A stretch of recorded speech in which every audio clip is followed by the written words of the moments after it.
Muy buenas noches con todos y con todas. Mi nombre es Marco Arqueaga. Yo soy analista de marketing y comunicaciones de la Escuela de Gobierno y Políticas Públicas de la PUC.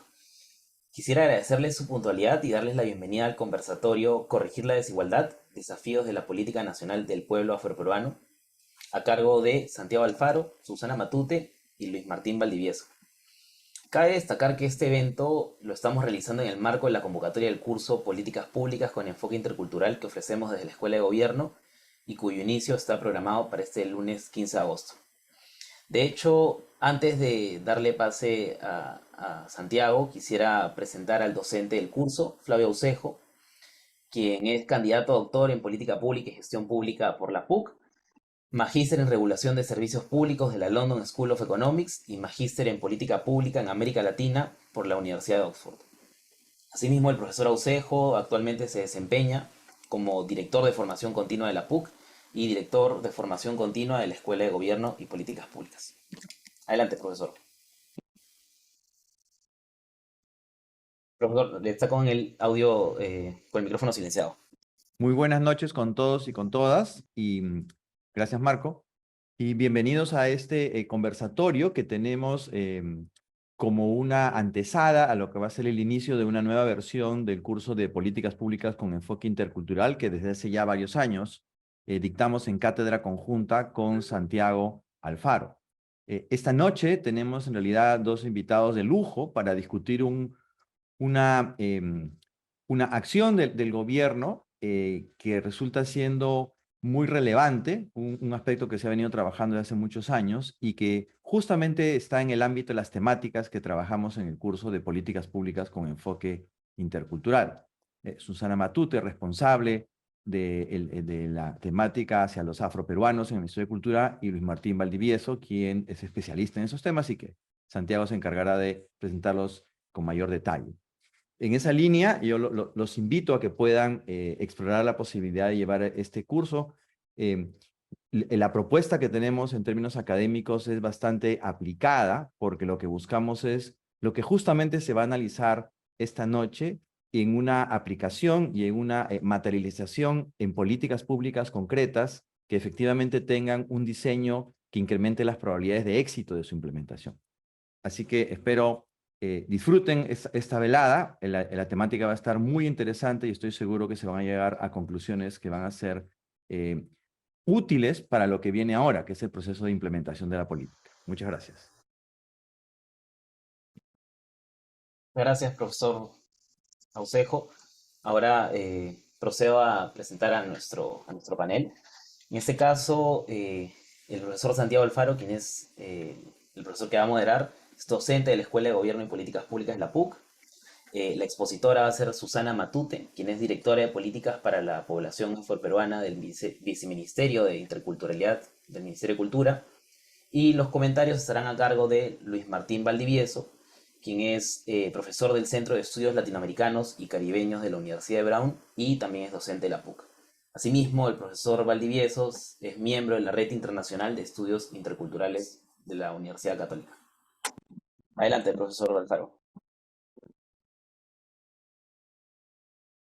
Buenas noches, bienvenidos, bienvenidas a esta oportunidad que tenemos para poder analizar en detalle una de las políticas que han sido priorizadas por el Estado peruano y que consiguió ser aprobada hace 3 meses nada más, ¿no? En mayo del 2022. Es una política muy esperada, tiene varios años en proceso de elaboración, como también suele suceder, toman tiempo, se inicia con gestiones pasadas y bueno, en la última del ministro Salas llegó a ser aprobada por el Consejo de Ministros.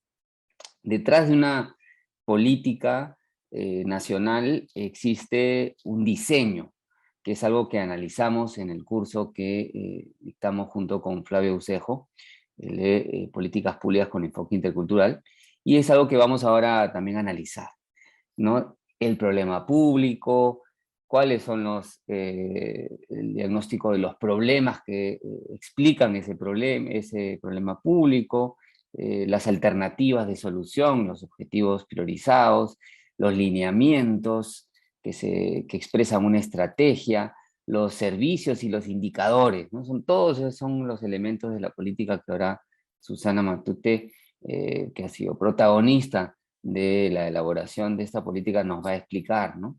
Pero también detrás está, por supuesto, un acercamiento hacia,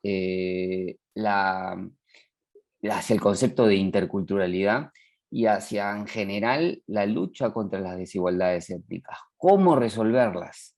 Solamente desde un enfoque cultural. Lo que nos demuestra esta política, ya adelantándonos a los contenidos, es que es necesario tener una concepción multidimensional de las desigualdades. Por eso es que en la política vemos expresado una dimensión económica, una dimensión social, una dimensión política.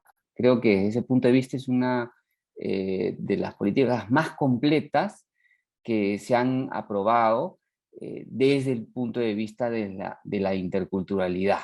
No es un acercamiento culturalista que solamente se reduce en el reconocimiento de identidades, no, busca mejorar las condiciones de vida del pueblo peruano en sus múltiples dimensiones. Es algo que se requiere no solamente ser valorado, sino ser analizado, y para eso pues también está aquí con nosotros Luis Martín Valdivieso. Entonces, para arrancar, vamos a presentar a Susana Matute, que es licenciada en Educación por la Universidad Nacional de Educación Enrique Guzmán y Valle, magíster en Gerencia Estratégica y candidato a doctora en Educación. Cuenta además con una especialización en Educación para la Sostenibilidad, Medio Ambiente, Economía e Interculturalidad por la Universidad de Granada. Ha sido miembro del Comité de Gestión de la Red Interamericana de Altas Autoridades sobre Políticas para la Población Afrodescendiente de la Organización de Estados Americanos.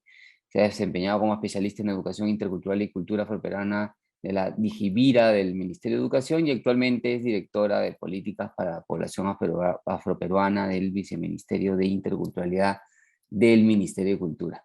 Bienvenida, qué gusto tenerte aquí, Susana. Cruzar caminos, hemos trabajado juntos en el pasado, y bueno, es alguien que es imprescindible en la historia de las políticas públicas a favor de la población afroperuana. Te escuchamos.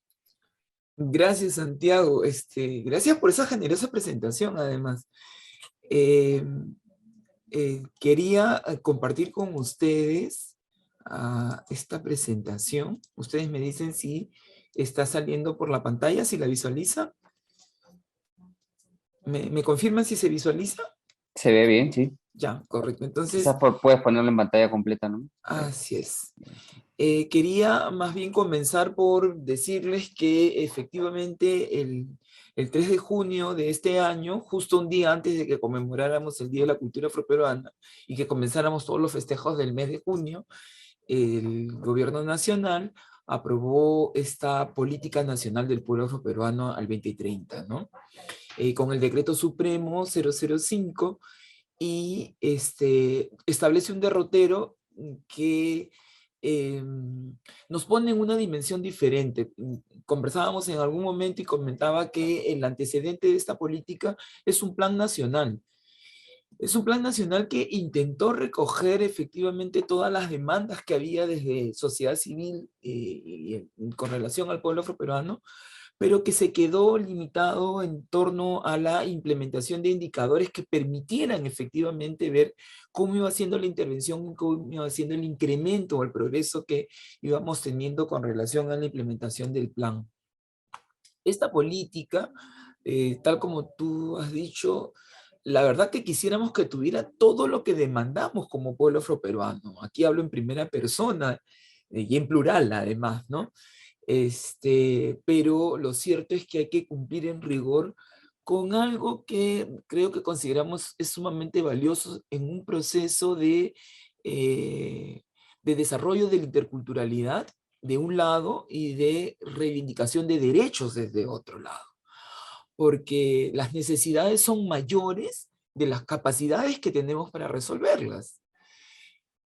Pero también es cierto que necesitamos tener retos y metas concretas para avanzar respecto de la atención de esas necesidades. Y lo cierto que en torno a la interculturalidad, el establecimiento de líneas de bases, de líneas basales, de puntos de partida, para ver cómo atendemos o satisfacemos la demanda de los derechos en torno, como decía, en torno a los pueblos indígenas y afroperuanos, las líneas basales son, a veces no existen, y como en el caso de los afroperuanos, están subvaloradas, o hay mucho subregistro con relación a la presencia del pueblo afroperuano en torno a las necesidades que este grupo específicamente demanda, ¿no? Este grupo poblacional demanda. Bueno, nosotros tenemos un instrumento que apareció en el año 2017, que es el Censo Nacional de Población y Vivienda, y con relación a ese censo tenemos una primera información que dice que somos el 3.6% de la población nacional. El total entre hombres y mujeres que se autoidentifican como parte del pueblo afroperuano, como afrodescendiente, como negro, como sambo, mulato, moreno, o cualquiera de las categorías raciales que todavía son válidas dentro de la población, hace un total de 828.894 personas. Y aunque este dato tiene un serio conflicto con la encuesta nacional de hogares que dice que somos 1.600.000, el dato del censo es el registro oficial. Y es a partir del cual tenemos que comenzar para establecer, ¿no es cierto?, a quién estamos atendiendo cuando hablamos del pueblo afroperuano. Aún esta cifra, que asciende al 3.6%, lo que permite identificar es que somos el segundo grupo étnicamente definido en torno a la diversidad cultural del país. O sea, cuando hablamos de interculturalidad, hablamos de un grupo grande, que son los pueblos indígenas, y un grupo a continuación, que es el pueblo afroperuano. Los indígenas u originarios son el 26% de la población nacional, y nosotros somos casi el 4% a partir del censo de 2017. Una data que creo que es importante también compartir y detenerme en estos minutos es esta que está dibujada en torno al mapa, ¿no? Esta que dice cuántos se encuentran en Tumbes, cuántos se encuentran en Cajamarca. Estos datos que hemos recogido en este mapa son los que nos permiten un poco establecer dónde son los puntos, porque la primera data, algo que quiero compartir con ustedes, tiene que ver que después del censo podemos decir que hay población afroperuana en todo el territorio nacional. En algunas regiones hay algunos cientos, pero en otras regiones hay algunos cientos de miles. Y eso es importante también saberlo para tomar decisiones, porque la política está diseñada para ser intervenida a nivel de los 3 niveles de gobiernos nacional, ¿no? A nivel nacional, a nivel regional y a nivel local. Entonces, encontramos también un dato importante del censo, que la mayor concentración del pueblo afroperuano se encuentra hacia el norte del país, ¿no? Está Piura, Cajamarca, San Martín, ¿no? Lambayeque, La Libertad, como las regiones donde hay más alta concentración. Si ustedes alguna vez tienen tiempo, nosotros tenemos un instrumento que aprobamos en febrero de este año, que es el mapa geoétnico de población afroperuana, donde actualizamos toda la data del censo, pero además allí también nos tomamos el trabajo de identificar las concentraciones de hogares afroperuanos y las concentraciones de centros poblados afroperuanos. Esa data era importante para dar el siguiente paso y también para articular con los sectores a los que les demandábamos y le proponíamos trabajar con el pueblo afroperuano. Entonces, por ejemplo, Tumbes, con ese índice que ustedes pueden apreciar que apenas llega cercano a 20.000 personas, Tumbes fue la región donde tenía el más alto porcentaje de gente que se autoidentificara como afroperuano. Entonces, cuando atendemos a Tumbes, ese dato que puede ser pequeño con relación a Piura o a La Libertad, ese dato es significativo en la región para atender a esa población.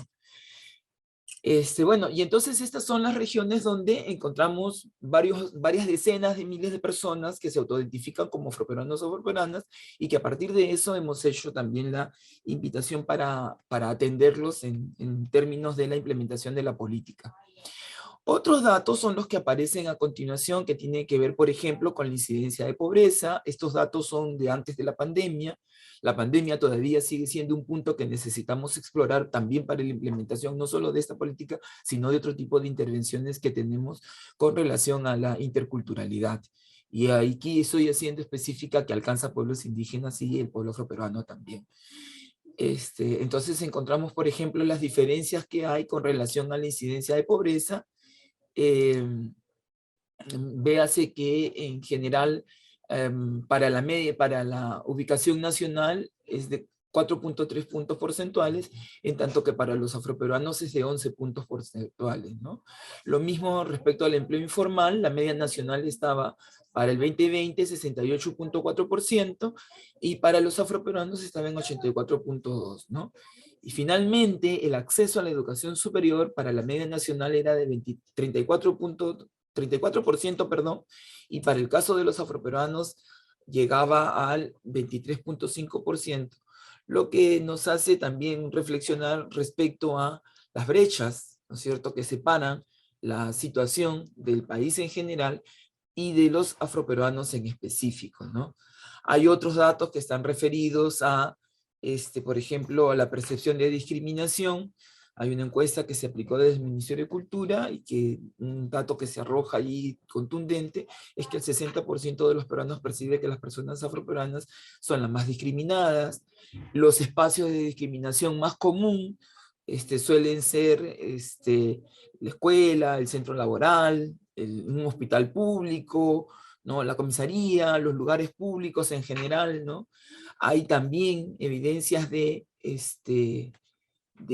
violencia ejercida hacia mujeres afroperuanas. El 49.8% de mujeres afirma haber sufrido violencia psicológica, el 23.7% habla respecto a la violencia física y el 4.3% respecto a la violencia sexual, ¿no?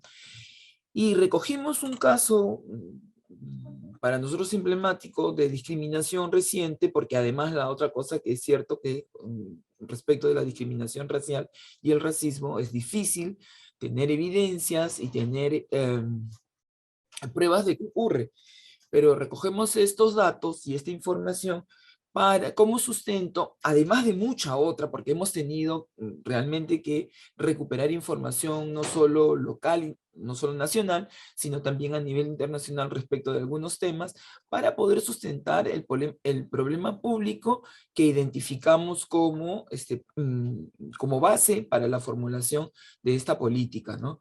Contarles un poco el recorrido también brevemente, ¿no? Para la construcción de esta política hemos tenido 26 reuniones intersectoriales para el diseño y la formulación, 7 reuniones con organizaciones de sociedad civil a nivel de diseño y la formulación. Esto fue fundamental para definir el enfoque con el que trabajábamos con la política, y ahí el enfoque de derechos humanos fue una posición que se alineó con sociedad civil, con los expertos, con los sectores, con todos aquellos que participaron en la formulación de la política, ¿no? Además, tuvimos 4 foros, reuniones multidisciplinarias con expertos, tanto a nivel nacional como internacional. 900 ciudadanos participaron de la consulta pública y se hicieron 13 reuniones de trabajo regionales, ¿no? Creo que una cosa que recogimos también como parte de ese proceso es por qué es importante la política nacional del pueblo afroperuano, o PNPA como le decimos nosotros, ¿no? La primera, porque está dirigida a establecer las condiciones para la mejora de calidad de vida del pueblo afroperuano y para el ejercicio pleno y efectivo de sus derechos. La segunda tiene que ver con que articula la intervención de 15 entidades públicas entre sectores, o sea, entre ministerios y entidades públicas. Y se hace esta articulación a través de 5 objetivos estratégicos, 25 alineamientos y 43 servicios. Otra cosa importante es que se establece el seguimiento y evaluación de los objetivos prioritarios con la participación del pueblo afroperuano. Una cosa importante también que quisiera compartir con ustedes es que nosotros tenemos desde el año 2016 un grupo de trabajo con el pueblo afroperuano, pero tenemos además un registro de organizaciones afroperuanos donde permanentemente estamos invitando a incorporarse a aquellas formas que tenga la gente de articularse o de asociarse para hacer defensa de sus derechos. Entonces hemos hecho una estrategia metodológica que permita la participación activa de estas formas de representación. La cuarta cosa es que articule y mejore el acceso del pueblo afroperuano a los servicios que brinda el Estado. Y la última es que fue construida con la participación de las organizaciones del pueblo afroperuano y considera su involucramiento en la etapa de implementación. ¿De qué va la política y cuál es el principal problema? Visto los antecedentes que acabo de compartir, el problema público tiene que ver con el limitado ejercicio de los derechos económicos, sociales, políticos y culturales del pueblo afroperuano, ¿no?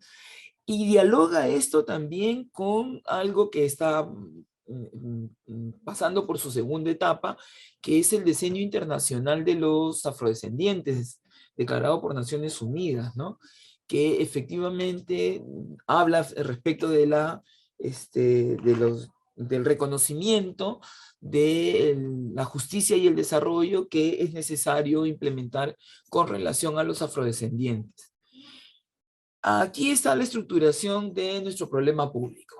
Esto es algo que nosotros, es información pública, ustedes pueden acceder a ella a través de la página del ministerio, pero igual yo me ofrezco a compartírselo a través de Santiago y de Flavio, que es el árbol de problemas, ¿no? Este limitado ejercicio de derechos económicos, sociales, políticos y culturales tiene causas directas relacionadas con, en primer término, las reducidas condiciones económicas que garanticen el desarrollo del pueblo afroperuano, ¿no? Condiciones económicas que tienen que ver con un limitado acceso al mercado laboral, con un bajo nivel de acceso y conclusión de la educación superior. Si estamos 11 puntos porcentuales respecto de la media nacional de acceso a la educación superior, la culminación y egreso de ese nivel educativo no supera los 2 puntos, o sea, llega al 3% de los egresados de la educación superior, ¿no? Y por lo tanto, eso termina, ¿no es cierto?, impactando y revirtiendo respecto a las condiciones económicas en las que vive el pueblo afroperuano, ¿no?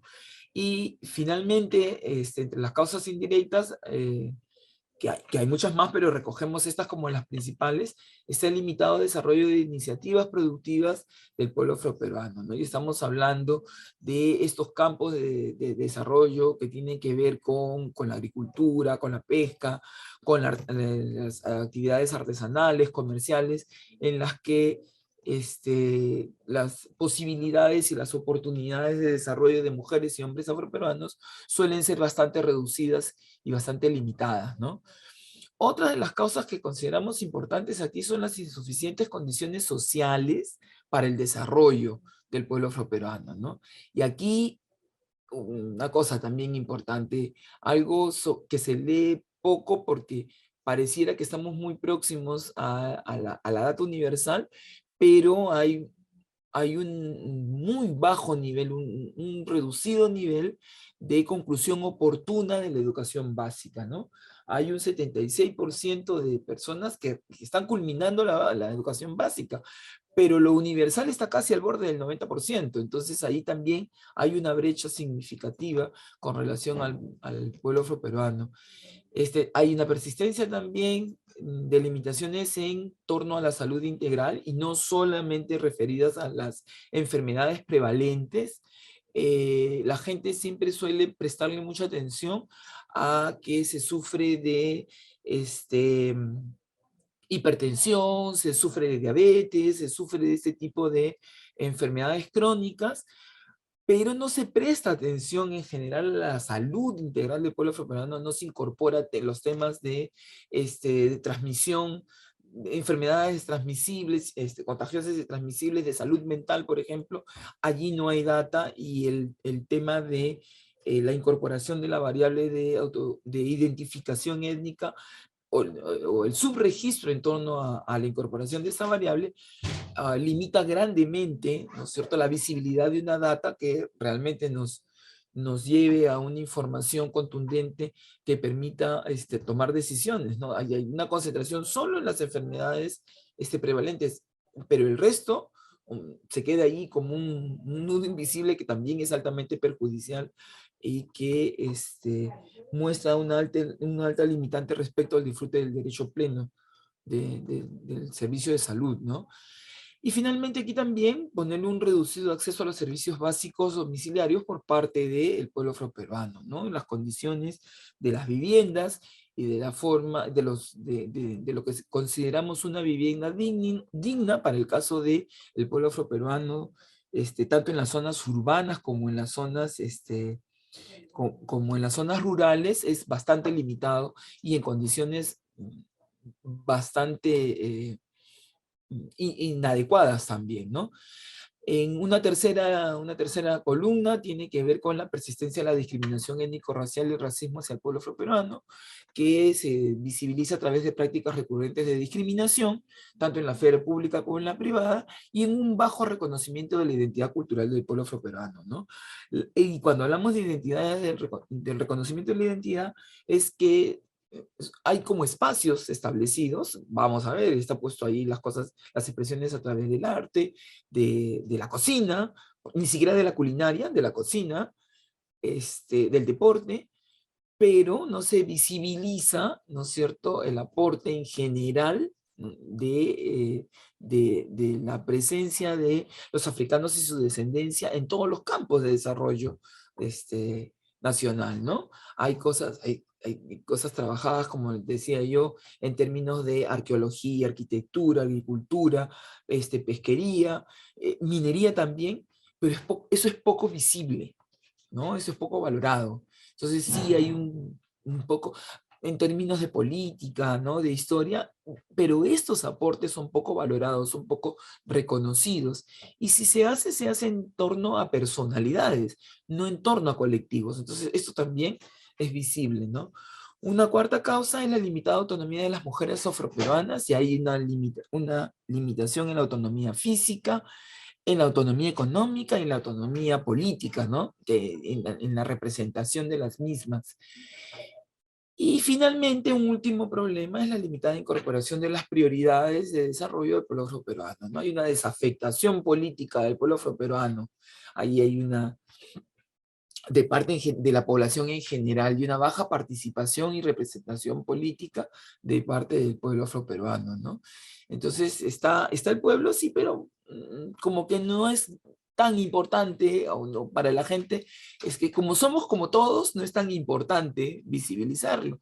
Y la verdad que cuando comienzas a analizar los números, los datos suelen ser bastante duros, ¿no? Bueno, y estas causas generan los efectos, y termino rapidito para ponerle los objetivos y no pasar mi tiempo, Santiago. Está esta persistencia de la desigualdad, también desconocimiento y escasa valoración del pueblo afroperuano, la normalización de la violencia ejercida contra las mujeres afroperuanas, y entre ellas la discriminación racial y el racismo, y la exclusión del pueblo afroperuano en los espacios y tomas de decisión. Estos han sido los ejes que hemos tomado en cuenta para la formulación de la política, propuestos por el equipo, propuestas por los expertos y propuestos por sociedad civil también. Y esa es la situación futura deseada, ¿no? Al 2030, 6 de cada 10 integrantes del pueblo afroperuano en el Perú ejercen sus derechos económicos, sociales, políticos y culturales. Y eso es a través de estos objetivos prioritarios, ¿no? Reducir la discriminación étnico-racial y el racismo hacia el pueblo afroperuano, mejorar las condiciones sociales para el desarrollo, mejorar las condiciones económicas, incrementar la autonomía de las mujeres afroperuanas y mejorar la participación ciudadana del pueblo afroperuano. Y los sectores que se han involucrado, les contaba que son los que se encuentran, de los que tienen aquí registro, y los lineamientos son 25 y son 43 servicios, ¿no? Que se van a ejecutar en coordinación con el ministerio. Está allí el MIDIS, Educación, Justicia, Relaciones Exteriores, Desarrollo Agrario, el Ministerio de la Mujer, el Ministerio de la Producción, el Interior, Trabajo, Transporte, Salud y Vivienda. Y está el Jurado Nacional de Elecciones, Servir y el INEI. Y bueno, yo le dejo porque es más largo, pero aquí está el detalle de cuáles son los indicadores de cada objetivo y los lineamientos que hemos recogido para cada uno de ellos, ¿no? Yo lo dejo aquí, Santiago, porque te contaré que la política tiene 425 páginas. Sí, suscrita por la presente, de las anécdotas, ¿no? Una amanecida, yo no trabajé en las amanecidas con el equipo técnico, pero una amanecida firmando la política y repasando con detenimiento cada uno de los servicios y lineamientos que han sido propuestos por todos los sectores, ¿no? Así que está aquí y lo dejo abierto para la conversación con los presentes. muchísimas gracias, Susana. Efectivamente, toda política, siguiendo la metodología del CEPLAN, exige sustentar cada servicio, ¿no? Entonces, los servicios tienen estándares, Sí. tienen sus propios indicadores, más allá de los indicadores de política, pues es importante, es algo que trabajamos mucho en el curso, ¿no? Diferenciar la relevancia que tiene establecer indicadores para poder conseguir la resolución del problema público Sí. y diferenciarlos de los indicadores de cada uno de los servicios de gestión pública, que están Así es. dirigidos a productos, no a conseguir el resultado final, que es mejorar las condiciones de vida de, en este caso, la población, el pueblo afroperuano, ¿no? Muy bien, pero yo igual tengo algunas preguntas vinculadas a los servicios, en fin, ya lo conversaremos más adelante. Sí, sí. Ahora vamos a, gracias Susana, ahora vamos a escuchar a Luis Martín Valdivieso, quien nos va a dar unos comentarios. Él es profesor de ética, filosofía, educación, la Pontificia Universidad Católica del Perú, ha sido consultor en estas temáticas, es doctor en educación en justicia social por la Universidad de Massachusetts y magíster en educación internacional por la misma universidad y licenciado en filosofía por la PUC. Y sus investigaciones exploran las intersecciones entre etnicidad, género, clase social, educación formal en las sociedades latinoamericanas y angloamericanas. Eh, Publicó en el 2021 el libro Educación, Negritud e Interculturalidad y ha sido investigador visitante en el 2020 y en el 2021 del Centro de Estudios Latinoamericanos de David Rockefeller, un conocido y querido por los interesados en Latinoamérica de la Universidad de Harvard, y actualmente es profesor visitante del Centro de Estudios Latinoamericanos y Caribeños de la Universidad de Brown, y también sigue desempeñándose como profesor de la Pontificia Universidad Católica del Perú y miembro de la Red Internacional de Estudios Interculturales de la PUC, que contribuyó a darle forma y a impulsar el curso que dictamos con Flavio Ucejo de Políticas Públicas con Enfoque Intercultural. Bueno, bienvenido Luis Martín, un gusto tenerte entre nosotros. Muchísimas gracias, Santiago. Es un placer estar con ustedes. Es un placer compartir esta sesión con Susana, a quien conozco desde hace varios años. Y hemos conversado unas veces sobre justamente estos temas. Saludo también a las personas que nos acompañan esta noche. Y quiero comenzar mis comentarios felicitando el trabajo que Susana y todo el equipo, que imagino es incontable, han desarrollado para construir esta política.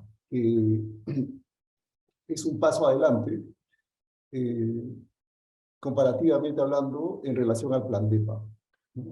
Esta es una política que, como tú señalabas, Santiago, incorpora el reconocimiento, la redistribución y la participación política, que supone entonces abordar las esferas culturales, económicas y políticas que se requiere justamente para lograr los cambios estructurales que hoy en día,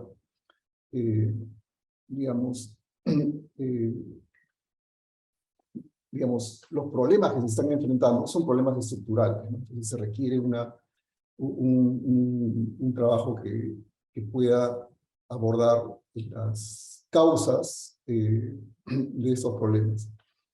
Bueno, a la vez creo que es importante, cuando pensamos en una política, ver que si bien las políticas expresan consensos políticos, estos consensos son a la vez consensos conflictivos, y son consensos que se dan dentro de, diríamos, negociaciones y luchas políticas.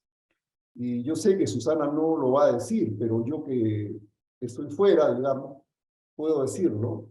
De alguna manera, las políticas tienen que responder y ajustarse a las estructuras institucionales, que muchas veces son estructuras opresivas. Justamente tienen un rol en estas desigualdades que queremos superar. Y esas, yo diría, estas tensiones y conflictos que restringen la propia construcción de las políticas, se expresa muchas veces en las limitaciones o contradicciones que se dan dentro del propio texto de la política, ¿no? Y en ese sentido, bueno, yo creo que es importante reflexionar sobre eso, porque eso nos va a ayudar entonces a seguir avanzando en este proceso, ¿no? Que la próxima política para el pueblo afroperuano del 2030 en adelante sea entonces una política que incorpore los aprendizajes de las etapas anteriores. Yo quiero señalar una contradicción que me parece crucial en esta política, ¿no? Y es que según el artículo 6, que es el artículo sobre el financiamiento, esta política se implementará, y cito, sin demandar recursos adicionales al tesoro público. O sea, esta política se debe implementar sin financiamiento. Creo yo, metafóricamente hablando, que en ese sentido estamos condenando esta política a nacer con el cordón umbilical enrollado en el cuello.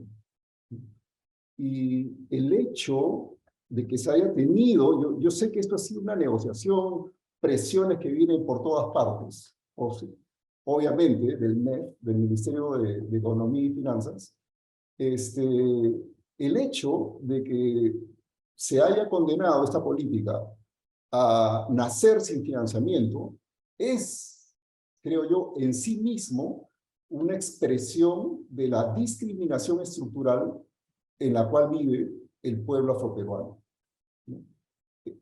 Y bueno, ustedes que son especialistas en políticas públicas pueden interpretar qué significa promulgar una política sin financiamiento económico, ¿no? Yo no lo soy, yo soy profesor de filosofía, pero a mí me parece que es una contradicción no secundaria, sino una contradicción central. Y yo sé que quienes han estado detrás de esta política, por supuesto, no han buscado eso, ¿no? Sino que ese es el resultado de presiones que vienen de otros sectores y de otros intereses, digamos, políticos y económicos, y que restringen de esta manera las políticas. Eso por un lado.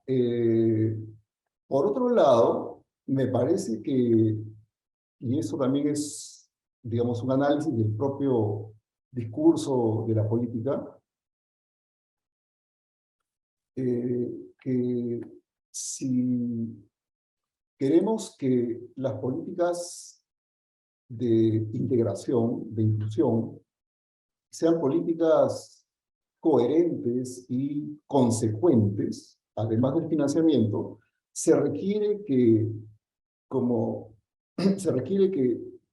las políticas dirigidas a los, como se dice además acá en el propio texto, a los grupos étnicos, ¿no?, que se encuentran en una situación de desventaja y marginación, ya que el pueblo afroperuano no es el único grupo étnico que se encuentra en esa situación. Para que la política sea coherente y consecuente, se requiere que todas estas políticas sean articuladas, ¿no? No es posible, bueno, sí es posible, pero no es consecuente ni coherente que se elaboren políticas para unos grupos marginados y no para otros, ¿no? Porque justamente lo que queremos construir es una sociedad democrática que ofrezca oportunidades a todas y a todos sus ciudadanos, a todos sus grupos sociales, de tener una vida digna. Entonces, en ese sentido, para que esto funcione, sin generar otras exclusiones, todas estas políticas deberían estar articuladas. De otra manera, estaríamos promoviendo la inclusión de unos a costa de la exclusión de otros. Y esto que estoy diciendo ha sido parte, históricamente hablando, del juego de poder que muchas veces el Estado ha desarrollado, ¿no? En esta especie de juego de tronos nacional, muchas veces se ha utilizado a los grupos marginados como un mecanismo digamos, de control sobre otros grupos marginados, ¿no? Hace pocos años, bueno, esto fue el año 2009, por ejemplo, se promulgó la resolución del perdón al pueblo afroperuano. El lenguaje utilizado desde ya es un lenguaje controversial. No es el pedido de perdón al pueblo afroperuano, sino el perdón al pueblo afroperuano. Pero justamente ese año, antes de esta apresurada resolución, el gobierno de aquel entonces había desplegado una violencia prácticamente de guerra contra los pueblos Aguajún y Huampi en la Amazonía, ¿no? Entonces, en ese contexto de opresión étnica contra ciudadanos y ciudadanas, ciudadanas y ciudadanos amazónicos, rápidamente, buscando una forma de tapar, digamos, esta forma o esta expresión de racismo y discriminación institucional, se promulga rápidamente una solicitud de perdón que ni los propios funcionarios del Estado entendían, ¿no? El propio presidente de aquel entonces, cuyo nombre no voy a pronunciar, desarrolló meses después un discurso pidiendo que Dios perdone a los hacendados que utilizaron la abolición de la esclavitud para tener más dinero, digamos, ¿no? Entonces, un discurso totalmente fuera de lugar, porque en realidad fue un pedido de perdón sin arrepentimiento. Bueno, digo esto porque necesitamos, obviamente, un Estado con políticas sociales que sean coherentes y que sean consecuentes. Y a lo que estamos apuntando es a la construcción de una sociedad democrática. Por lo tanto, una sociedad donde todos los grupos tengan la oportunidad, ¿no?, de ejercer en iguales condiciones sus derechos, donde todos puedan disfrutar de una vida digna, con libertad, con igualdad y con fraternidad, como es la promesa de nuestra vida republicana. Quiero también mencionar ciertos, yo diría, cierto discurso que creo que deberíamos examinar con más cuidado en las próximas políticas, ¿no?, las que vengan después del 2030. Porque cito, por ejemplo, un pasaje que está dentro del diagnóstico, donde se dice, y acá viene la cita: el pueblo afroperuano ha transitado por distintos procesos históricos asociados al tráfico, la trata, el esclavismo, al racismo, a la discriminación étnico-racial y a la exclusión social, elementos que han recortado el ejercicio de sus derechos económicos y civiles, dada su situación de pobreza. Entonces, ahí cierro, digamos, la cita. Me parece que es poco clara, digamos, este pasaje, en el sentido de que pareciera ser que los afroperuanos son marginados por el hecho de ser pobres, o no queda claro si son pobres porque son marginados o son marginados porque son pobres, ¿no?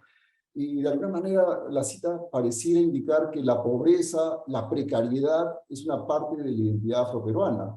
Entonces, creo que hay que tener mucho cuidado con el discurso, porque este es un texto que es icónico para los textos que se elaboren más adelante, tanto a nivel educativo como a nivel de, digamos, de programas y de otras leyes, ¿no?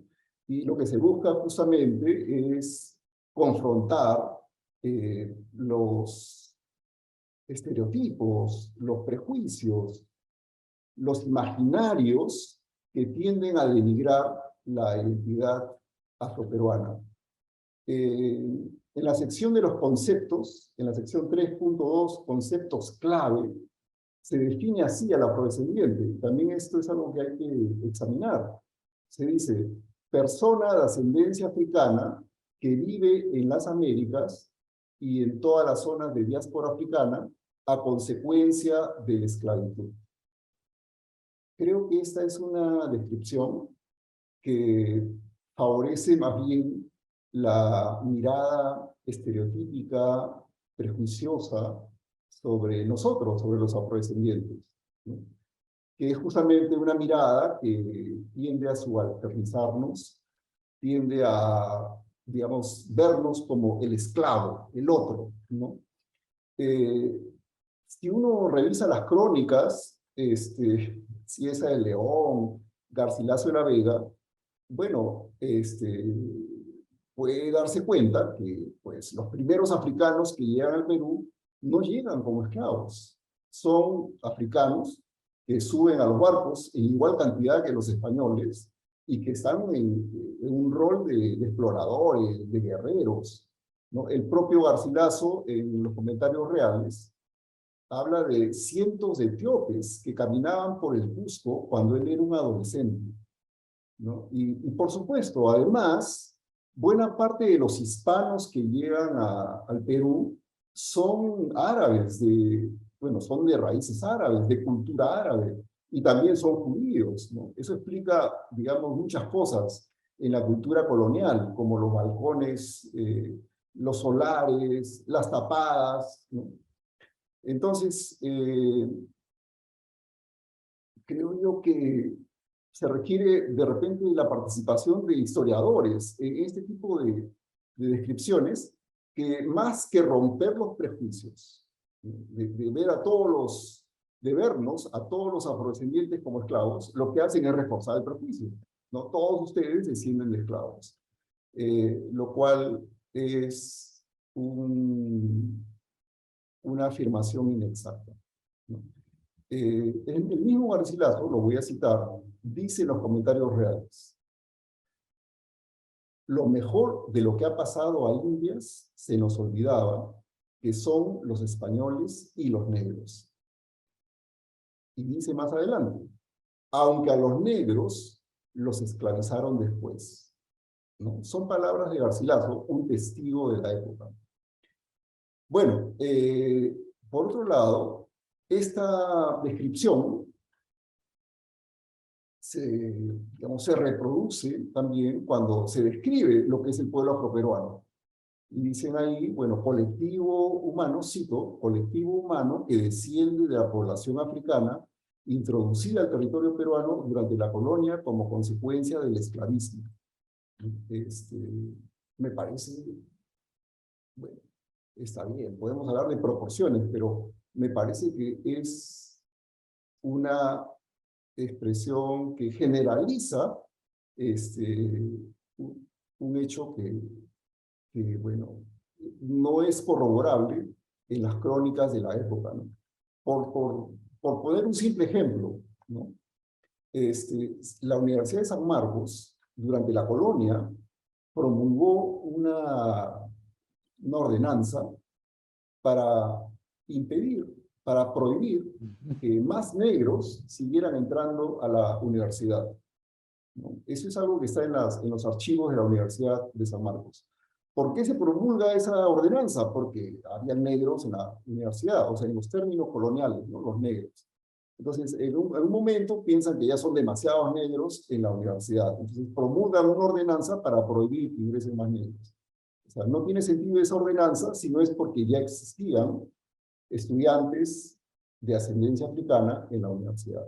Y por otro lado, en nuestro lenguaje también hay que ser un poquito más exactos porque africanos o afrodescendientes también son los árabes, también son los tuareg, también son los beduinos, ¿no? Entonces, África también es tan diversa, como también ha sido tan diversa España y la península ibérica en general, ¿no? Entonces, digo yo, porque si queremos superar los prejuicios, tenemos que también tener un discurso que nos ayude a reconocer la diversidad y a dejar de lado estas generalizaciones apresuradas. Bueno, me llama la atención, miren que en general yo estoy a favor de esa política, pero eso no significa que tengamos que renunciar a una mirada crítica que nos ayude a pensar más adelante en políticas mucho más coherentes y mucho más consecuentes. Pero me llama la atención que no se haya abordado el tema de la desproporcionada cantidad de jóvenes afrodescendientes que son encarcelados en el Perú. Yo ahora, bueno, ya tengo 57 años, pero cuando yo era joven y tenía cabello, y usaba cabello largo con rulos, estaba muchas veces a punto de ir a la cárcel por hacer nada. Una vez incluso por ir a estudiar al mediodía a la casa de un amigo, simplemente porque la policía tiende a criminalizar, digamos, al afrodescendiente, y especialmente al joven afrodescendiente, ¿no? Y no solo en el Perú, donde estás Así ahora, en es, Estados así es. Unidos, es muy Y es un común, ¿no? problema, así es un problema muy serio. Yo he trabajado, bueno, en la cárcel de Lurigancho, y uno, bueno, a simple vista puede ver que, ¿no?, la gran mayoría de personas que están encarceladas son jóvenes, con rasgos claramente, evidentemente afrodescendientes, ¿no? Y ese es un problema que, por supuesto, puede cambiar radicalmente la vida de una persona.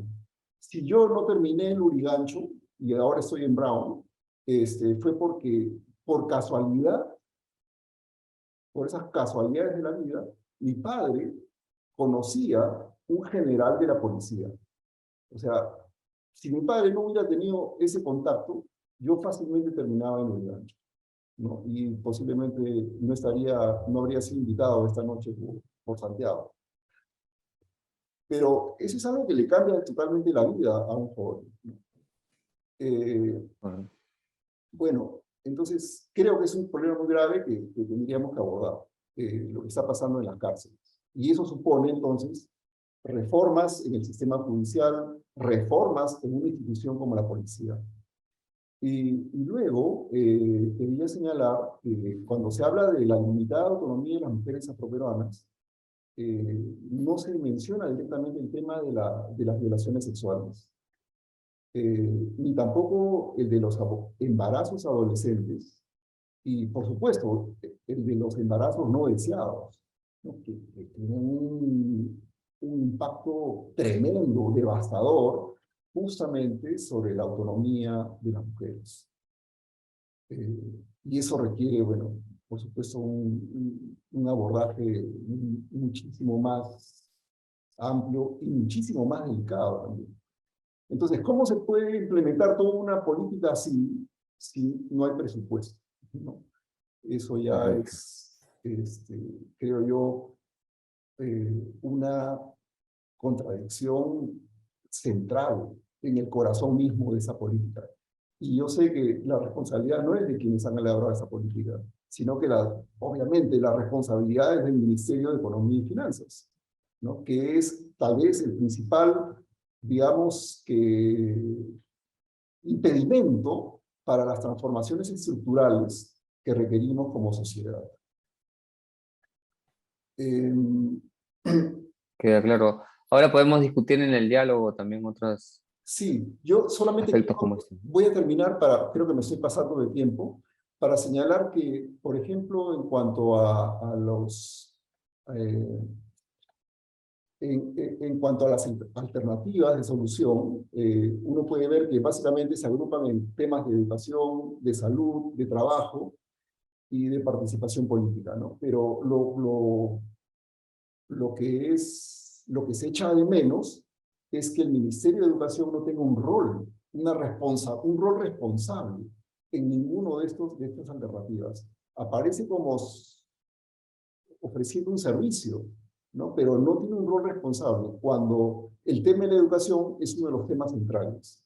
Y en ese sentido, por ejemplo, no hay becas para la población afroperuana.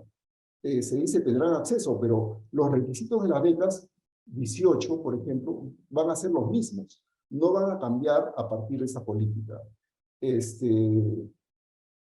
Y por supuesto, ¿cómo se puede implementar esta política, por ejemplo, si no hay una capacitación en estos temas para los funcionarios públicos?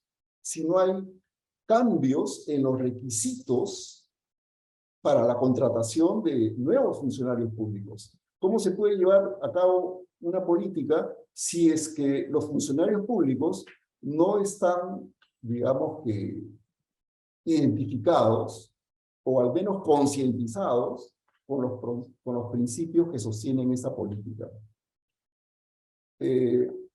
Algo más que quiero señalar, y que me parece sí es un logro muy importante en este texto para terminar de manera, digamos, más optimista, es que en este texto se reconoce al pueblo afroperuano. Y ese es un avance importante. Esa es una herramienta legal muy importante que conlleva también el reconocimiento de los derechos al territorio, ¿no? Yo creo que esa es parte de las reparaciones que se tienen que trabajar, ¿no? El tema de las reparaciones aún no ha entrado, pero espero que entre en las próximas políticas para el pueblo afroperuano. Bueno, cierro con esto y damos paso a más preguntas y comentarios. Muchas gracias, Les Martín. Has desplegado varias dimensiones para el análisis de esta política. Ahora vamos a pasar a un momento de diálogo. Yo tenía algunas preguntas y, por supuesto, invitar a quienes nos acompañan a formular las suyas propias. Si tienen algún comentario o también, por supuesto, una interrogante, vamos a poder transmitírsela aquí a la expositora Susana Matute y a Luis Martín para que puedan comentarla, ¿no? Digamos, haciendo un balance de la política desde mi punto de vista, yo resalto lo que mencioné al inicio, a esta multidimensionalidad que contiene, ¿no? Y cosa que contribuye a tener un acercamiento más integral hacia el concepto de interculturalidad, ¿no? Porque esta es una política que claramente ha definido una dimensión cultural que ha asociado al patrimonio inmaterial, al reconocimiento de los aportes, ¿no? La lucha contra la discriminación, pero también le da un espacio a abordar las desigualdades económicas, sociales, políticas y de las mujeres afroperuanas, ¿no? Entonces, creo que allí, más allá de la ausencia de algunos temas, como ha dicho Luis Martín, de los que también quisiera que lo vamos a conversar, hay, por lo menos desde un punto de vista conceptual, en el abordaje de esta política, un acercamiento integral a la mejora de las condiciones de vida del pueblo peruano. También destacaría el buen diseño de los indicadores de política, que son centrales, que es algo que siempre repetimos en el curso.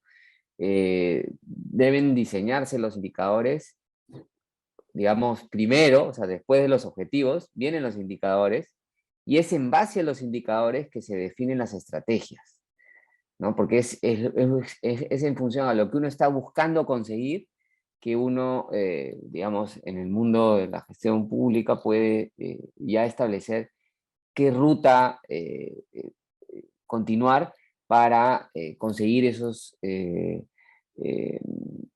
esos objetivos, ¿no? Y bueno, los objetivos son muy claros, ¿no?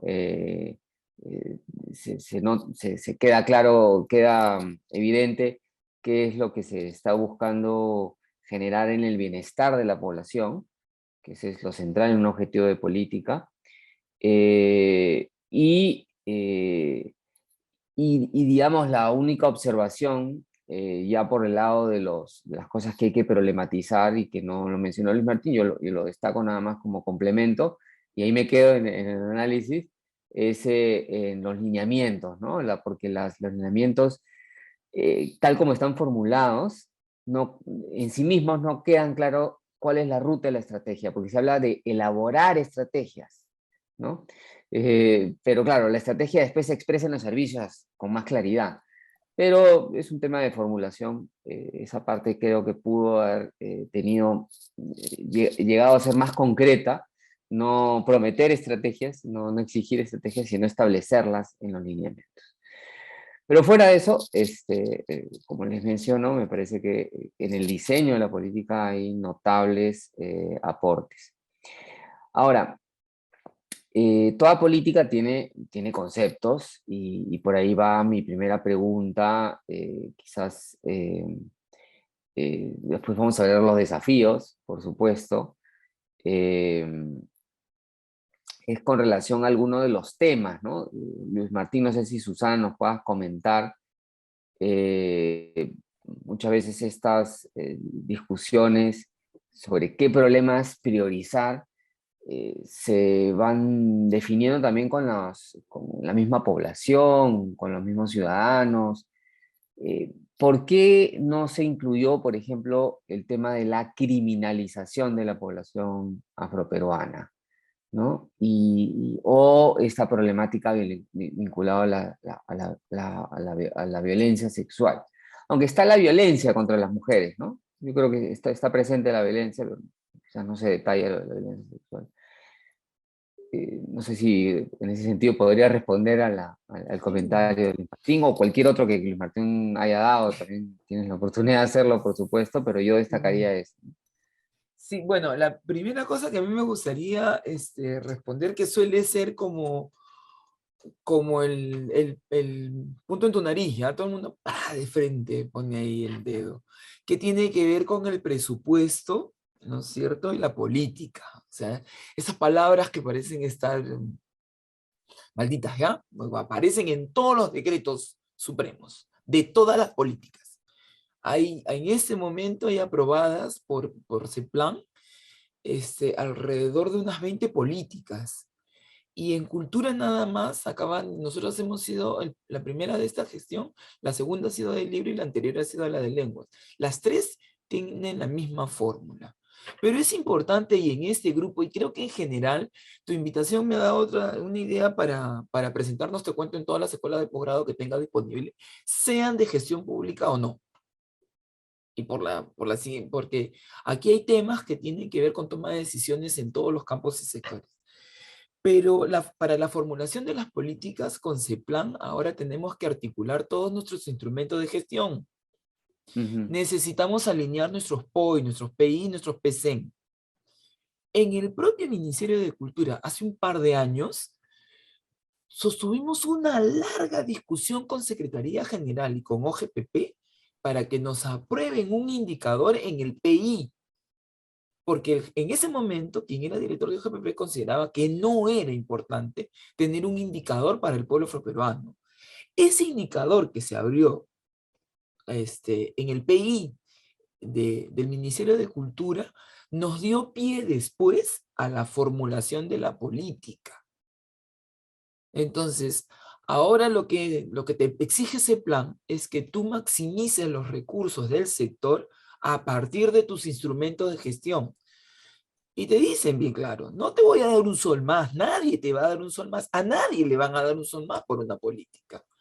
Pero lo que tenemos que garantizar es que dentro del sector haya las condiciones para que se redistribuya apropiadamente y te alcance efectivamente. Ahora, la dirección tiene una política, el viceministerio tiene una política, y por lo tanto eso se convierte en indicadores que tú tienes que rendir respecto de la gestión. Entonces, todos los sectores que se han involucrado con la política, y esta vez tenemos, con relación al instrumento anterior, tenemos 6 sectores más, ¿ah? Todos los sectores no es que vayan a sacar más plata de alguna parte, es que han redistribuido su presupuesto y lo han comprometido en función de los lineamientos y servicios que han asegurado ahí la política nacional. Allí está la plata. Esa es la plata que se tiene que destinar.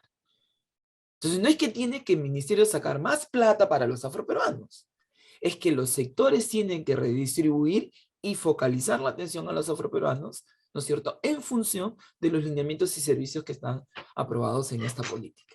Eso en primer término. Entonces ahora lo que tenemos que hacer es el seguimiento, que realmente los PI, los POI, los PSEM, ¿no es cierto?, visibilicen estos lineamientos y servicios y se pueda, y tienen que reportarlos además. Y la estructura de la política, ¿no es cierto?, las fichas de cada uno de estos servicios, de cada una de las fichas de los indicadores, ¿no es cierto?, te dice cómo va a ser el reporte año a año desde el 2022 hasta el 2030. Y no vas a conseguir esos logros, ¿no es cierto?, si es que no terminas comprometiendo presupuesto. Entonces, ahí está.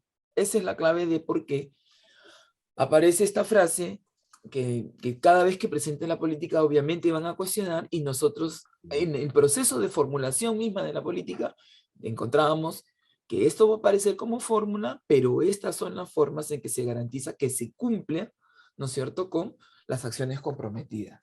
Eso de un lado. La otra cosa que no hemos hecho en el proceso, cuando presentamos la política, cuando la hemos formulado, no hemos hecho oposición en la diversidad. No nos hemos comparado con los pueblos indígenas y originarios, ¿ah? No hay forma. No hay forma. ¿Ya? Es cierto que hay un grupo efectivamente que se reconoce en términos históricos como los ha descrito Martín. Pero lo cierto es que la gran masa de africanos que está presente en el territorio nacional no vino de manera independiente y voluntaria. La absoluta mayoría es resultado del proceso del esclavismo. Y eso no podemos negarlo. O sea, las brechas que describimos en el presente están asociadas en primer término con el proceso del esclavismo. Y el resto lo ha hecho la discriminación racial y el racismo. Porque aquellos que llegaron libres fueron reducidos y empobrecidos precisamente por su condición de africanos. Y por su fenotipia. O sea, no es que, es cierto, no todo el mundo llegó en condición de esclavizado, pero todos fueron empobrecidos. Eso sí, la discriminación racial y el racismo garantizó el empobrecimiento de todo aquel que tuviera ascendencia africana. Si es que todos hubieran llegado empobrecidos, no tendrías un Bastida junto a Tupac Amaru, pues. No tendrías un José Antonio Blita junto a Tupac Amaru.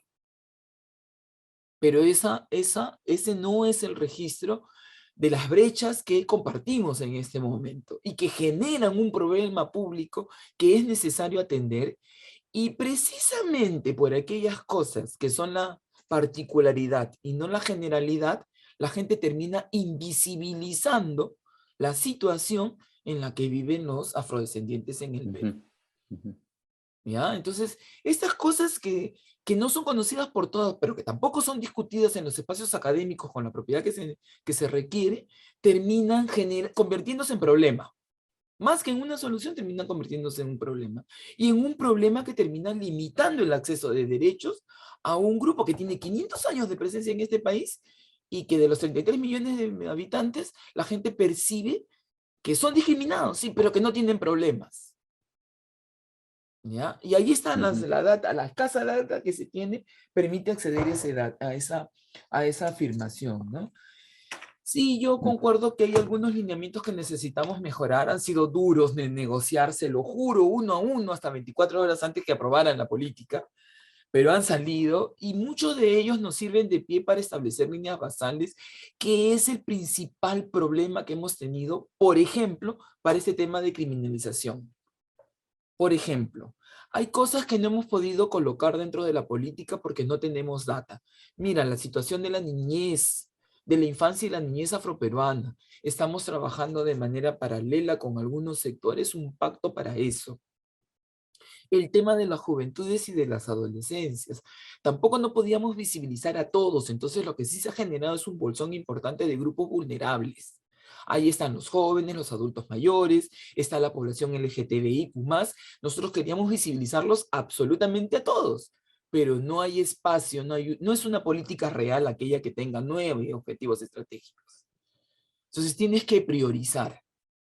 ¿Ya? Y en este proceso de priorización están visibles las mujeres afroperuanas. Los demás no es un bolsón que nos agrade, pero es un bolsón donde nos vamos a asegurar que siempre salga y sea posible visibilizar ya en el proceso de la implementación de la política y en los logros de las mismas estos grupos vulnerables, ¿no? Que además están definidos por el MINJUS. Tienen una definición y engloban a todo este grupo que nos resulta importante. Y en ese proceso, también en este problema del subregistro cae el tema de la violencia, ¿no? Recién ahora hemos recibido data de Aurora y hay algunas leyes interesantes. Por ejemplo, hay una ley pequeñita, pero muy potente, que a mí me gusta mucho, que es el Día de la Mujer Afroperuana, el Día Nacional de la Mujer Afroperuana. Y en esa ley, por ejemplo, tiene mandatos concretos respecto a tomar decisiones y hacer acciones que visibilicen los aportes, pero también la situación de la mujer afroperuana. Y ahora hemos recibido en este día, en este 25 de julio, por ejemplo, un reporte de Aurora respecto de las situaciones de violencia de la mujer afroperuana. No teníamos ese dato. Entonces, es una ley pequeñita, pum, pone el dedo y nos asegura tener información que sí creo que es importante y es valiosa. En torno a los conceptos, yo sí quiero tener solo una reflexión breve, ¿ya? Los conceptos no han sido trabajados y nosotros sí necesitábamos que cada cosa que dijéramos tuviera un soporte. Por ejemplo, el término de afrodescendiente lo hemos tomado de Durban, de la declaración de Durban. Durban sale diciendo quiénes son los afrodescendientes. Y ahí está, dice, tal cual. ¿No? Entonces tomamos el término de afrodescendiente porque la política tiene definición de afrodescendiente, de afroperuano y de pueblo afroperuano. Y el término de pueblo afroperuano está en la ley que crea el Ministerio de Cultura. Entonces había que recuperarlo efectivamente, como dice Martín, y hemos hecho ese ejercicio que ya tiene un par de años en ese proceso, ¿no? No tenemos datos sobre la criminalización, estamos ahora trabajando, lo hemos hecho con justicia y vamos a pasar ahora al PJ para trabajar la criminalización y mejorar el censo penitenciario del 2016, 2015-2016, tiene la incorporación de la variable de autoidentificación. Sin embargo, no tenemos estudios respecto de la criminalización de las y los jóvenes afroperuanos. Eso nos falta, data cualitativa para tomar decisiones. Y No Susana, sé de qué más, sí. relación a eso, no, yo creo que has respondido bastante, te has adelantado Ya. algunas preguntas que tenía, pero está muy bien. Pero hay una pregunta de uno de los asistentes, que es Nidia Sánchez, antes de darle paso a Luis Martín para que también complemente sus comentarios. Ella pregunta sobre la existencia de estudios sobre en torno a las masculinidades en el pueblo afroperuano, ¿no? Porque hay un tema que está resaltando, que es la ausencia de gestión, digamos, la ausencia de información, cosa que la misma política lo menciona, que hay algunos indicadores que no tienen línea de base, ¿no? Está eso explícitamente indicado. Entonces, por lo tanto, un desafío, que es algo que podríamos concluir para futuro, es mejorar la gestión de la información con relación a condiciones de vida del pueblo peruano. Ujú. Y en ese marco, no sé qué puedas comentar sobre las masculinidades. Mira, no hay mucho respecto de masculinidades afroperuanas. Hay un estudio, una investigación que ha hecho Carlos Reyes, que nosotros recogimos, tenemos un encuentro nacional de investigaciones que hacemos en el Ministerio de Cultura. Aprovecho para agradecer mi Cherry ahora, que va a ser en noviembre de este año. Martín ha sido invitado en ese encuentro. Allí Carlos Reyes Gálvez tiene una investigación muy interesante respecto de las masculinidades afroperuanas. Ese dato está publicado, usted lo puede bajar en la página del Ministerio de Cultura, en nuestra página de población afroperuana. Allí publicamos la memoria de los encuentros y allí pueden ubicarla y analizarla, ¿no? No es un estudio recurrente, yo no tengo más data de otras investigaciones que hagan el enfoque que hace Carlos con relación a las masculinidades, pero creo que da buen pie, da un excelente pie para comenzar a explorar el tema, ¿no? Correcto. Gracias, gracias, Susana. Luis Martín, bueno, te han respondido varias de tus comentarios, entonces te damos la oportunidad para la réplica. No, sí, no, muchas gracias. Yo, como les decía, en general, o sea, yo pongo las manos por esa política. Lo que pienso es que, bueno, como ya más o menos se puede inferir, es que se ha tenido que batallar con N factores, digamos, políticos, económicos, para que nazca esta política, ¿no? Y aún así nace con las restricciones que sabemos se establecen prácticamente por norma dentro del Estado. Pero tenemos que ir pensando en los siguientes pasos, ¿no? Y en ese sentido, por eso es mi comentario, pensando en aquello que tenemos que trabajar con tal vez con más ímpetu. Ahora, todo esto de lo cual estamos hablando supone, bueno, una transformación social. Nosotros vivimos en un país, pues, que es altamente desigual porque es altamente discriminador. Y ese cambio, disculpe que acá las luces se apagan por falta de... Por sensores, por Sí, sensores. por el sensor. Y ese cambio, en gran medida, si bien tiene una base económica y una base política, tiene sustancialmente una base cultural. O sea, todo esto supone una transformación cultural de nuestra sociedad. Por eso creo yo que el rol que debería tener el Ministerio de Educación debería ser un rol responsable, ¿no? Con respecto a la propuesta. Y yo pienso que tenemos que ir más allá. En muchos países del mundo, incluyendo Brasil, Colombia, entre nuestros vecinos, las universidades tienen programas, centros de investigación dedicados a los temas de afrodescendientes, ¿no? Y entonces de ahí sale esa data, ¿no? Esa data que ahora, por ejemplo, se requiere para poder desarrollar una política que aborde otros temas sociales, ¿no? Estas universidades, durante muchos años, en Brasil por lo menos en los últimos 50, 60 años más o menos, en los Estados Unidos propiamente después de la lucha por los derechos civiles en los años 70, pero eso es algo que también lo podemos ver en muchas universidades europeas.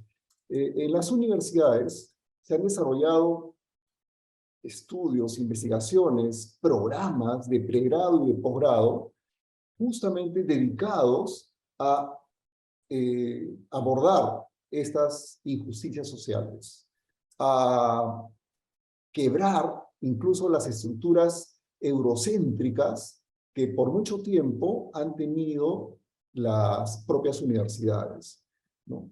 Yo en este momento estoy en una universidad, en un centro de Estados Unidos, la Universidad de Brown, que tiene un centro de estudios latinoamericanos, yo estoy en ese centro, pero tiene un centro de estudios africanos, tiene un centro de estudios asiáticos, es decir, algo que uno puede encontrar con mucha facilidad en los Estados Unidos.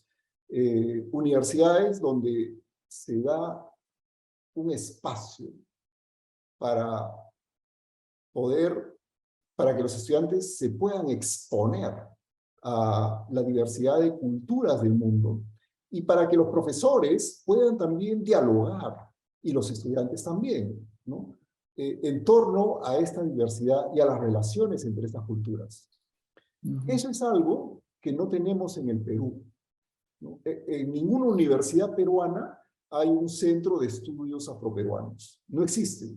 No existe ningún programa de pregrado ni de posgrado dedicado a los estudios afroperuanos, ¿no? Lo que podemos rescatar de repente es en la Universidad de San Marcos o en la Universidad Católica, eventualmente algún curso con una temática afroperuana, ¿no? Y eso mismo es la expresión del grado de prejuicio y discriminación de nuestra sociedad.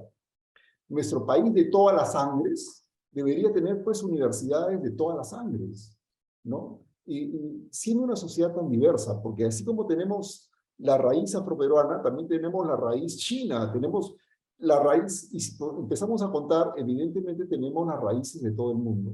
Y eso, que es un patrimonio nacional, no lo apreciamos, ¿no? Entonces tenemos universidades que siguen repitiendo al pie de la letra y a rajatabla el discurso eurocéntrico, ¿no? Nos parece que tener un centro de investigaciones amazónicas, andinas, cursos de pregrado y de posgrado afroperuanos, eso es algo que no corresponde al mundo universitario, cuando sí le corresponde, y eso nos enriquecería muchísimo. Miren, yo les voy a decir solamente una cosa más al respecto, pero tenemos que quebrar, yo creo, estas estructuras en el propio sistema educativo. Yo conozco aquí en varias universidades de Estados Unidos profesores de quechua, ¿no? Los profesores de quechua tienen más futuro en Estados Unidos y en Europa que en el propio Perú, ¿no? Donde muchas universidades, yo diría la mayoría de ellas, no aceptarían que ningún estudiante se gradúe con una tesis en quechua. O sea, eso muestra el grado de discriminación, de autonegación que tenemos como sociedad. Nosotros deberíamos ser más bien el sistema universitario que proporcione esos profesores de quechua al mundo, ¿no? Pero no hay lugar, digamos, más inhóspito para un profesor de quechua que el Perú, con lo cual creo que se refleja el problema que tenemos que resolver como sociedad. No es solamente Correcto, sí.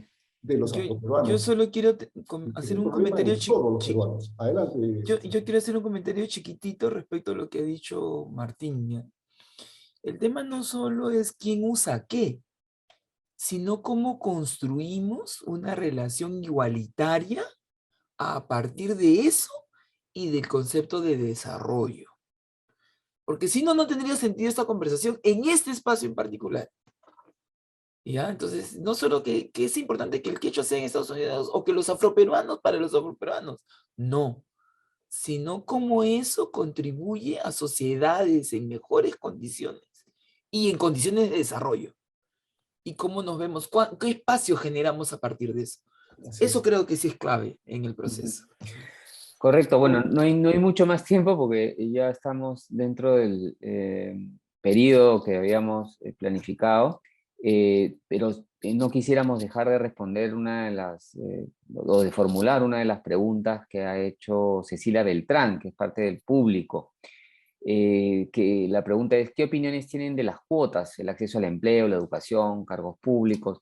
En la política se mencionan becas, efectivamente, pero claro, con eso podrías también responderle a Martín, claro, pero se están aludiendo a las becas ya existentes, ¿no? El acceso a la población afroperuana por ejemplo, la beca presidente y demás, pero se van a modificar las condiciones bajo las cuales se están dando, porque ese es un desafío también, ¿no? Se establecen algunos servicios que aluden a servicios ya existentes, pero eso va a implicar una modificación.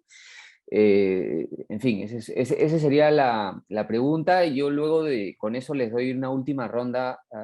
Si les pido brevedad porque no hay más tiempo, una ronda rápida de cada uno de dar con su cierre, porque luego de sus intervenciones yo voy a hacer una pequeña conclusión y luego vamos a escuchar también algo sobre el contenido del curso de políticas públicas con enfoque intercultural. Entonces les pido no irse también a los asistentes, y con eso cerramos. Entonces, te Sí, damos la palabra a Susana, gracias. sí, bueno, todo se ha ido moviendo mientras iba pasando el proceso de aprobación de la política, ¿no?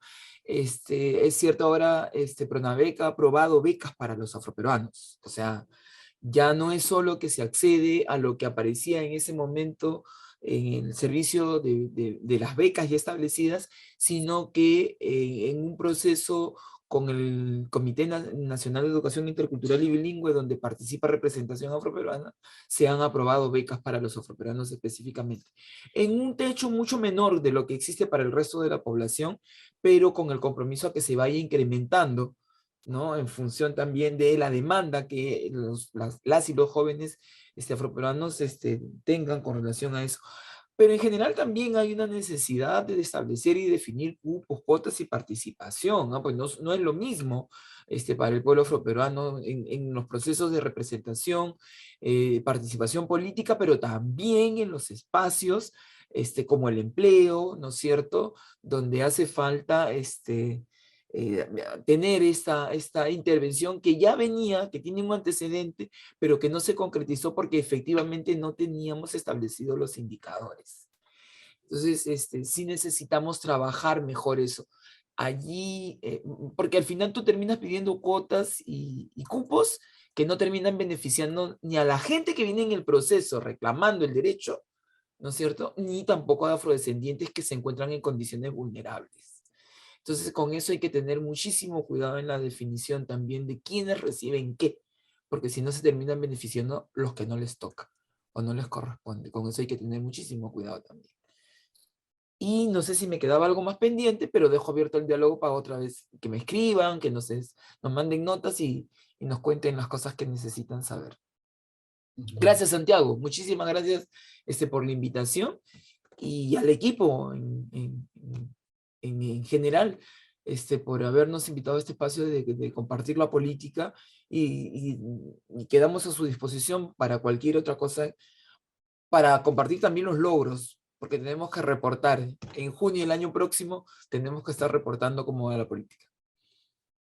Así es, ese es otro de los desafíos, ¿no? Así es. Ir dándole seguimiento. Las políticas tienen que ser evaluadas, ¿no? Pues no son rutas de acción que deben quedarse sueltas, ¿no? Sino se necesita información para poder sustentar cómo está transformando la vida cotidiana de la población a la que se dirige. Sí, Luis Martín, gracias. Me parece una excelente noticia la que nos acaba de contar Susana sobre las becas para los jóvenes y las jóvenes afrodescendientes. Ese es el tipo de medidas que se necesitan. Con respecto a las cuotas, ¿no? Yo diría que las cuotas, dentro de un esquema de desigualdades estructurales, las cuotas imponen, digamos, una igualdad matemática, ¿no? Una igualdad cuantitativa. Sin embargo, necesitamos que esa igualdad también sea una igualdad cualitativa, ¿no? Y pongo un ejemplo sobre esto, ¿no? Cuando se dio acceso a las mujeres a la educación escolarizada, por ejemplo, muchas veces eso no supuso los cambios en la currícula escolar, ¿no? Entonces las mujeres ingresaron a las escuelas donde se imponía una currícula patriarcal, una currícula pues sin enfoque de género, ¿no? Entonces, sin considerar, digamos, la realidad histórica, social, política y cultural de las mujeres, ¿no? Entonces, en todos los aspectos, creo que tenemos que lograr un equilibrio entre la igualdad cuantitativa y la igualdad cualitativa. Y eso supone un enfoque, entonces, más intercultural, de manera que podamos, entonces, en esa inclusión, lograr el mutuo reconocimiento y el respeto de las identidades. Gracias. Excelente, muy bien, muchísimas gracias, Luis Martín, por todos tus comentarios que contribuyen a tener un acercamiento crítico a la política sin dejar de reconocer el valor que tiene el avance, porque esto es un gran aporte que ha hecho el Ministerio de Cultura para la institucionalidad cultural y para el camino necesario para conseguir igualdad de condiciones de vida para la población afroperuana. Ahora, se nos han quedado varios temas sueltos. Yo solamente quisiera dar como titulares con relación a los desafíos, que era el tema con el que hemos titulado este conversatorio. Un desafío es seguir discutiendo los conceptos, ¿no? De población de población afrodescendiente, el concepto de interculturalidad también, porque se ha tomado la definición que utiliza el Ministerio de Cultura, pero es una definición culturalista. Y ahí está la discusión si realmente esa definición basada en la idea de diálogo sirve para poder afrontar desigualdades que son multidimensionales. Por eso es que en el curso nosotros tenemos un acercamiento conceptual que busca involucrar la dimensión económica, social, política con la cultural, no solo quedarse en las políticas de reconocimiento. Pero fuera de los conceptos, también un desafío es el presupuestal, como lo ha mencionado y lo codió Luis Martín, y que una manera de afrontarlo es lo que ha señalado Susana, haciendo modificaciones en la planificación interna. Ella aludió al plan estratégico institucional, ¿no? Y a Al otros POI. elementos, o al POI, el plan operativo institucional. Entonces es importante, todos estos son instrumentos de gestión que están en el Sistema Nacional de Planificación establecido por el CEPLAN, y que una política como esta contribuye a generar espacios para abrir caminos, en este caso para el pueblo afroperuano, dentro de esa planificación. Entonces, y ese es un desafío en sí mismo. Pero claro, el presupuesto en sí es también un camino que se puede conseguir a través de marcos legales o a través de proyectos de inversión pública o a través de establecer prioridades dentro de los gobiernos locales y regionales. No hay que pensar solamente que quien debe responder es el Ministerio de Cultura, ni siquiera quien debe responder son los ministerios.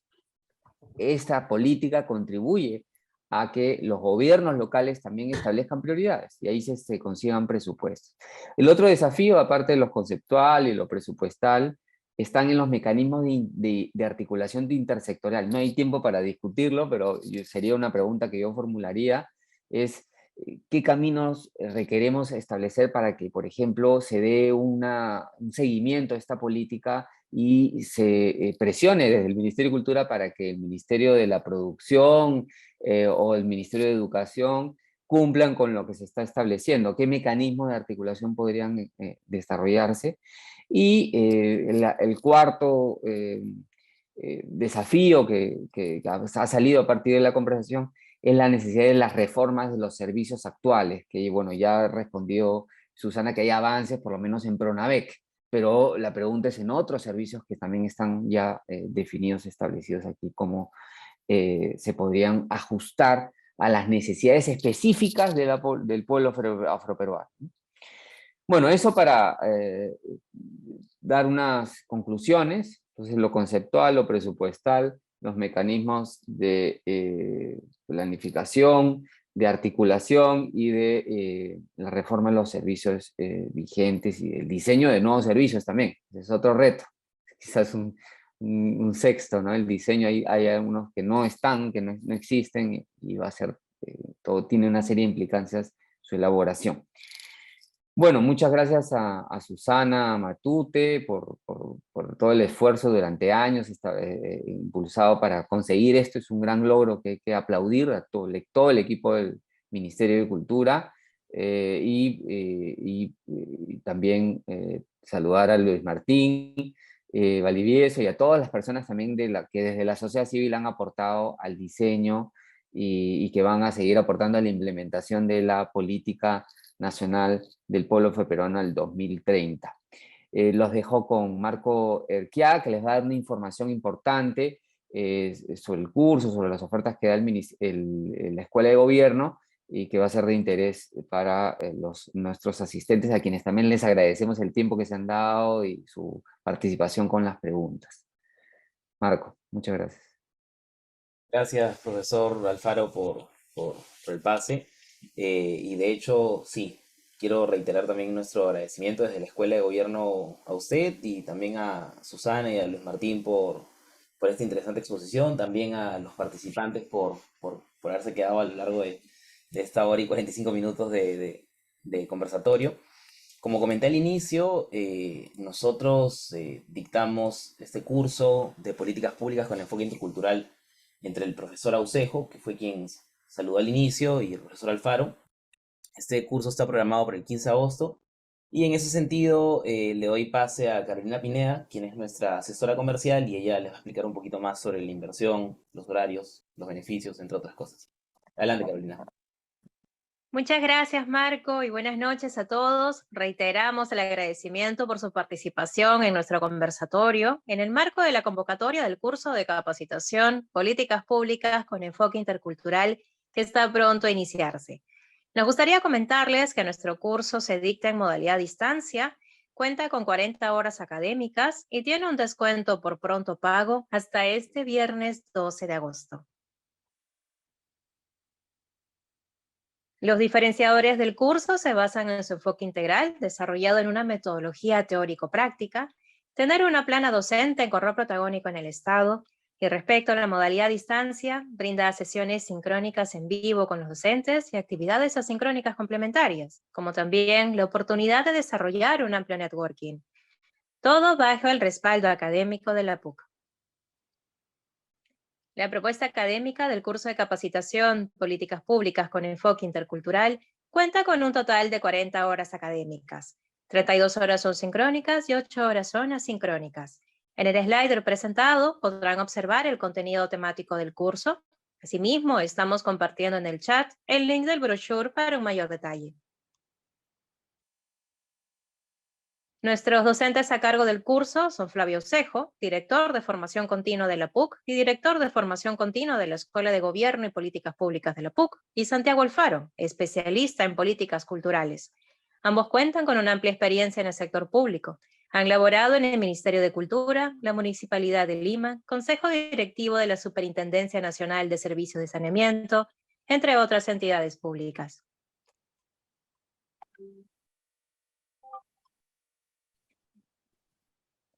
Nuestro curso de capacitación inicia este 15 de agosto. Los horarios para las sesiones en vivo con los docentes serían en una frecuencia de lunes y miércoles de 7 de la noche a 10. La inversión regular es de 850 soles. Sin embargo, actualmente contamos con la vigencia de la tarifa pronto pago de 800 soles, pago único en su totalidad, que estará vigente hasta este viernes 12 de agosto. Las inscripciones se encuentran disponibles en nuestra plataforma virtual.